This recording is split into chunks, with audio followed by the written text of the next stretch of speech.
This is the second lesson for this morning. Comes from the Gospel according to Mark, chapter 8. I begin to read at the 31st verse, and I will read through the 38th verse. These are the words of Jesus.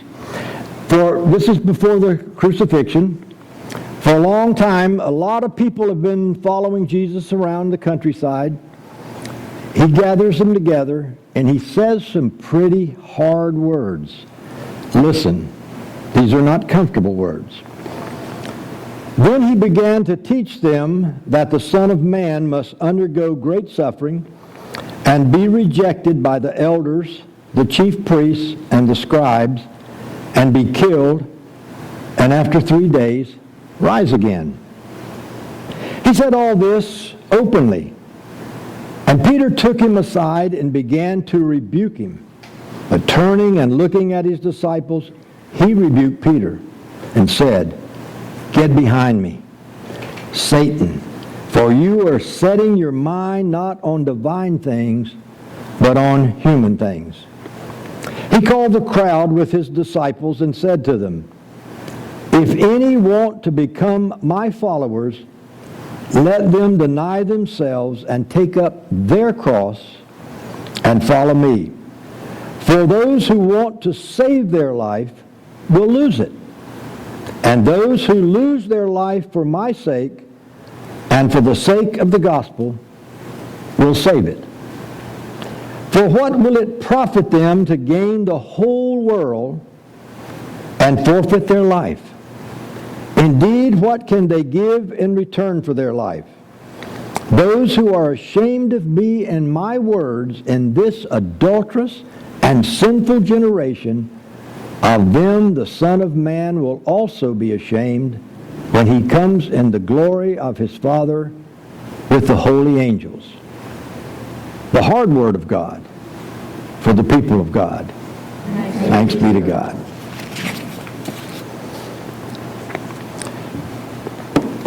Congregation turned in some suggestion cards of questions they had. Brad has been answering those, and a month or so ago we assigned this one to me. How do I take up my cross? I looked at this cross this morning. Jim Runnerstrom put it out here, and I lifted it, and it's heavy. And I said, if I really have a choice, I don't want that one. Because I have this little wooden one. I carry it in my pocket, and it's easy, and I choose the easy way. That's just the kind of guy I think I am. I would choose. But I want to tell you, neither of these, neither carrying that around the corner, somewhere in your neighborhood, or carrying this in your pocket is what Jesus meant when he said to us, "Take up your cross and follow me." A young man had just graduated, number one, from the business school at Harvard. He had great plans for his life. He wanted to be rich and successful. So he made an appointment with one of the world's richest and most successful businessmen, and he called and said, "I just need a couple minutes to ask you one question." And when he arrived, he stood in his office and said to him, "In 10 years, my plan in 10 years, I want to be a billionaire just like you are. And in 10 years, I want to be known as a successful businessman. What is the number one principle?" The older man spoke. "Hard work." The young man's head went down and he looked up again. Is there a second principle? Now, Jesus gathered these people together, and he may have said in that short verse, the most important thing that's ever said in any of the gospel accounts about what he and God expect from each of us. He gives us the number one principle for becoming and being his follower and being called a disciple.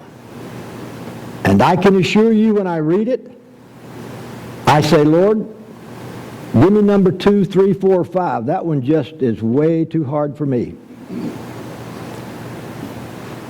Take up the cross and follow me. The most misunderstood and misstated principle of God that I've heard in the 50 or 60 years of my being in school and seminary and as a pastor. It seems like that when we think about it, we think about something that afflicts us, something that causes us pain or discomfort. We think about ill health, or maybe the loss of a job, or we've got a wayward child somewhere who's not following the principles that we taught them. Or maybe we're a child and we've got wayward parents who are not following those principles. And sometimes I've heard, many times, I've heard Christians say, well, that's just the cross I have to bear. And I've been kind, and I've never said it to an individual, but I say it to you. No, it isn't. Sometimes they'll say, well, I heard one of my best friends said, I've got a son who in his 50s, he's become a drug addict, but I just guess that's the cross that God has given me. And I wanted to say to Wilbur, no, it's not. No, it isn't. No, it isn't. So here's what I want to say to you if you want to write something down. First, these things of ill health, children who are going the wrong way, loss of job, loss of income, cancer, all of those things, pain, suffering, those are never the cross. That is not the cross that Jesus is talking about. And here's the second thing, and the most important. God never gives anyone the cross. Write it down. God never gives anyone the cross. You can search through this book, and there's no place where it says, God will place a cross upon you. We're going to talk about how you get it in a moment, but it's not there. It's not there. What I understand about this from study comes from the Word of God, reading the Bible, and it comes also from a book written by the Reverend W.M. Clough, a Presbyterian pastor in Australia. He wrote it in 1908, The Cross and Christian Experience. Now, I want to make sure you understand this. I didn't read it in 1908. Some of my friends would tell you I did, but I didn't. It was written in 1908. But here's what he does. In that, he talks about three words that are in the Bible that we sometimes confuse. And so I find it easiest first to tell us and to talk about what the cross is not. The first word is a thorn in the flesh. It's only used once, and it's used by Paul, and Paul talks about it. He has something that is an affliction for him, causes him discomfort that he has to deal with every day of his ministry. God never takes it away from him. Paul asks it to be taken away. He just says, it makes me understand that I need God more. I need to depend upon God than I do upon my own strength. Some people see their cancer, their problems as a thorn in the flesh. And many of us have a debilitating something that we have to deal with almost every day of our life. But it is never the cross. I'll give you the best example I know of a person with a thorn in the flesh and how it changed her life. Fanny Crosby. How many knows the name Fanny Crosby? All right, well, Fanny Crosby was a Methodist one time in her life, she and her parents, and one time she was a Presbyterian, so that's a good mix because so have I been those two things. Fanny Crosby was, as an infant, had some kind of an eye infection, and because of a doctor's mistake, Fanny Crosby was blinded for her lifetime. She was born in 1820, died in 1915 in New York City, a blind woman. Many of us would have been bitter and hateful and harsh and judgmental and angry. Not this woman. God never healed her blindness, even though her and her family prayed for her sight to come back. She lived her life blind. But But you see, God gave her sightedness. She had sight that some of us would never have. Fanny Crosby wrote over 8,000 hymns, almost as many as Charles Wesley, and I said that carefully with Brad here. She wrote over 8,000 hymns. And of the hymns that she wrote, there have been over 400 million printings of those. A blind woman saw more than we could see. We sing this one here along, and it's one of my favorite hymns. It's one of my 5 favorite hymns. It's number 98 in our hymn book. And if you look in the back and under her name, you'll see 6 or 7 or 8 here. But number 98, to God be the glory, great things he hath done. A blind woman writing about the glory of God. Billy Graham in the 50s took that hymn and for years opened up every evangelistic crusade by having them stand and sing a blind woman's hymn. Fanny Crosby. But she wasn't finished at just writing hymns. She went around the country preaching. She was an evangelist. And she was named one of the 3 greatest evangelists of her time. Billy Sunday, Dwight L. Moody, Fanny Crosby. She took up the cross. She took up the cross. But she wasn't finished with that. She opened a house in New York City, and for the homeless. We had a program here by the Girl Scouts this morning about the homeless people. She took the homeless men of New York, and she fed them, and she clothed them, and she taught them, and she loved them. A blind woman with a thorn in the flesh. So you can write this down. If you have a thorn in the flesh, God may not ever take it away from you. He may just teach you to live with it and to live better with it.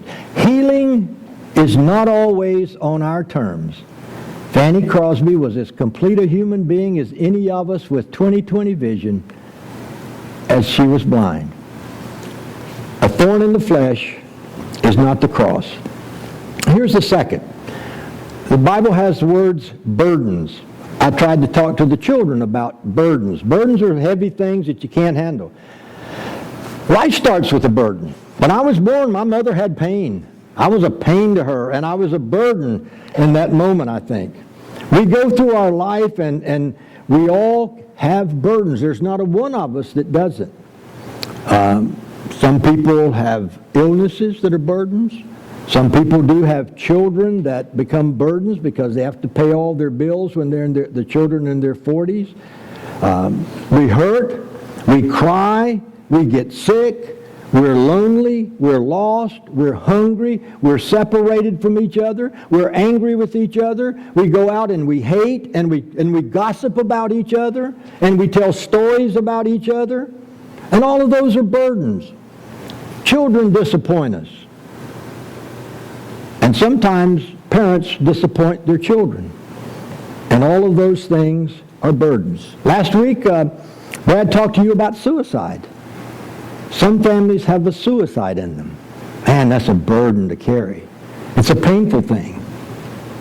But here's what I want. Cancer. If you have cancer, it's not the cross. None of the burdens are the cross of Jesus Christ. So you can write this down. All of the burdens you can name in life that we sometimes say about them, well, that's just the cross I have to bear. No, it isn't. Our burdens are never the cross that Jesus asked us to take up. And here's the second one. Those things, those burdens, came to individuals and families not because God gave them to them. They come because of poor choices. Poor choices by individuals, by families, by governments, by pharmaceutical companies, by whatever. But our burdens, our illnesses and the things, or presidents, or economics, or whatever it is, people make horrible choices that place burdens upon us. So God never gives you a burden, just as God will never give you the cross. All right, I've told you what it isn't. Here's what it is. In the Bible, in the New Testament, the cross is never a cross. It is always the cross. The cross related to the cross of Jesus Christ. Now ask yourself, what did Jesus do on that day when he decided to take up the cross for us? He took upon him the burden of our sin, a burden that we couldn't carry. And it is that taking of the cross and carrying the burden of my sin and the burden of your sin and our parents' sin and our children's sin that set us all free. And so when Jesus says to those people there, and we ask the question, how do I take up my cross? We do it the same way. We take up and bear the burdens of other people. That's the only way you do it. You find some people or some peoples for whom you can begin to help bear their burdens. You can even help bear the burden of their sin. Brad told us last week that 2 weeks ago, that by the friends carrying that lame man into a building, he was healed, not because of his faith, but because of theirs, and that's the gospel. That's just the beginning of the answer. I'm just giving you the beginning of the answer to that question, how do I take up my cross? But we do it the same way that Jesus did it. And you see, the church has been struggling with this for a long time. Can you put a slide up here right quick? It's a slide that says, not that one. If you don't know what they are, let me do this. I think, we'll do without the slides. There's a slide up there, some words by Thomas à Kempis. You remember Thomas à Kempis? He was born in 1380 and died in 1471. He was a German pastor who wrote devotional books. And the classic that he wrote was Imitation of Christ. Most of us read it years ago. It was a classic in following Christ. And here's what Thomas à Kempis said sometime in the early 1400s. Jesus now has many lovers of his heavenly kingdom, but few bearers of the cross. I wonder if we're not like that. We love God's blessings, don't we? We love to gather in church and sing his praises and talk about all the wonderful things he does us, how he heals our afflictions and our broken hearts and binds us together, and absolutely he does. But when we read this statement, I bet you there are not many of us that want to sign up. You're going to be just like me. Lord, give me another one. That one's too tough. I don't want to have to bear other people's burdens. I'm paraphrasing something that I think Pope Francis has said to the Roman Catholic Church in this day, and restructuring the way they are as a church. And I think it may be something that we think about. These are my words that he spent hours saying, but I'm not going to take that long. This is what the Pope said. As Christians and as a church, the Roman Catholic Church, and maybe we could say this about us, as Christians, we are devoted to the easy way. The path of successful Christian living is the way of the cross. To bear the burdens of the poor, the hungry, the homeless, the helpless, the hopeless, the orphans, the widows, the lost people of our day. And the places where we live, right where we are. It is easy to deny self. It is not easy, he said, for us Roman Catholics to deny self and follow the way of Jesus. That's a hard way. Again, I say this to you. God will never give you the cross. So how do I get it? Just exactly as Jesus said it. You and I must take up the cross by choice. By choosing to do it. By making a thoughtful caring, involved decision to say that I am going to put myself aside. Now, this one passage had enough for 4 sermons for me, and I almost gave 2 of them at the first one. Now, I'm getting ready to stop. But denying oneself, putting me aside, putting that big I that's out there. I want this, I need that, it's about me, in my marriage, in my life, in my work, in my church. Putting that aside and saying, Lord, I will take up the burdens of other people as they come to me. I want to take the cross. M.W. Close said this: to take up the cross is to choose to pick up the burdens and the thorns in other people's lives. To pick up the burdens and the thorns in other people's lives. Just like a little child couldn't carry it. I put 45 pounds in that. Couldn't carry that. There are people who can't carry the burdens they have. I have to take them up for them. Now, these are my words. To take up your cross, and I want to read them because I want to say them exactly. To take up your cross is a deliberate choice to do something that you could easily have avoided. To take up someone's burdens that you are under no compulsion to take, except for the love of Christ that's in your heart. I'm going to tell you one of my favorite stories about Mother Teresa. You all remember Mother Teresa. 10 or 12 years ago, the Roman Catholic Church, I think, wanted to maybe take advantage of her popularity in the world, and they decided to make a documentary. So they sent a team to film and record and watch her for days in Calcutta as she ministered to people. One day, they're walking through the streets of Calcutta, and suddenly they came to a ditch, and there lays a homeless man, filthy and dirty and covered in sores. She said, stop the filming, stop the recording. She asked her aide, go somewhere and bring me warm water and towels. And Mother Teresa got on her knees in the ditch, bathing the filth off of this infected man. One of the cameramen standing there, thinking that she wouldn't hear, said to his buddy, I wouldn't touch that for $1 million. And she turned around and said to the group, neither would I. But I would for the love of Christ. That's in my heart. And for the love of Christ, that's for him. You see, that's how you have to make this decision. I wouldn't do it for $1 million. To work in 98-degree temperatures in Costa Rica. But for the love of Christ that's in our hearts, we would.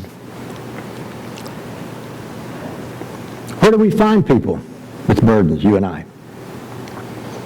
Calcutta, sure. Some of us find it in Costa Rica. Some of the young people in this church find it and volunteering for Salkehatchie and going to some of the rural areas all around South Carolina and improving the homes of those who don't have one. Some of us find it by gathering back here in the food pantry. Some as Stephen Ministries. Leonard and Fern, their grandson and his wife did it together. They took up the cross as a couple. They're in India, bearing the burdens of other people. But you see, you don't have to go there. You just look around you. You open your eyes, your ears, your hands, your wallet, bend your knees, open your heart, and listen. Some of them may live next door to you. Some lonely people. Some hopeless people. If not hungry for food, they may be hungry for your time or your words that say, I love you or I care about you. You might can do it by picking up a telephone and calling and checking on them and saying, you've been alone for days. How do you feel? Could I come and see you? And I really stretched on this one. I did this just for Brad. I said, you might even send them a text message, or you might do it on Facebook. That's not for me, but that may be the way of this day. So, but they're there. And you might even look in this church and listen. People People with burdens come to this church every Sunday. People who may feel hopeless sit in these pews with us. We don't have to go to foreign missions. Sometimes we even look in our own homes. Maybe it's one of the people we're living with. You see, God, I think, places the people with burdens in our life every day. Every day.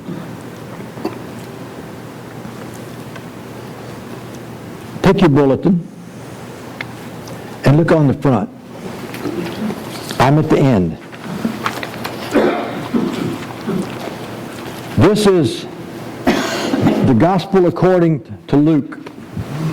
I had Allison print this on the front because it's just a little bit different than the one I read to you from Mark. Here's what it says, and I hope you'll notice the difference very quickly. If any want to become my followers, same words, let them deny themselves and take up their cross, same word so far, but then Luke inserts a new word, daily.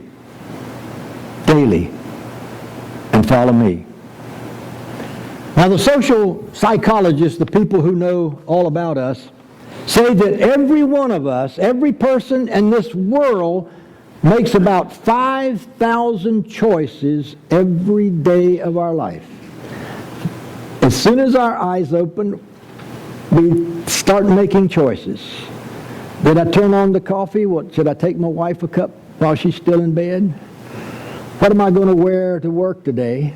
Am I going to eat that old cereal again, or am I going to fry myself some bacon and eggs and grits? We make choices, and all day long we make choices.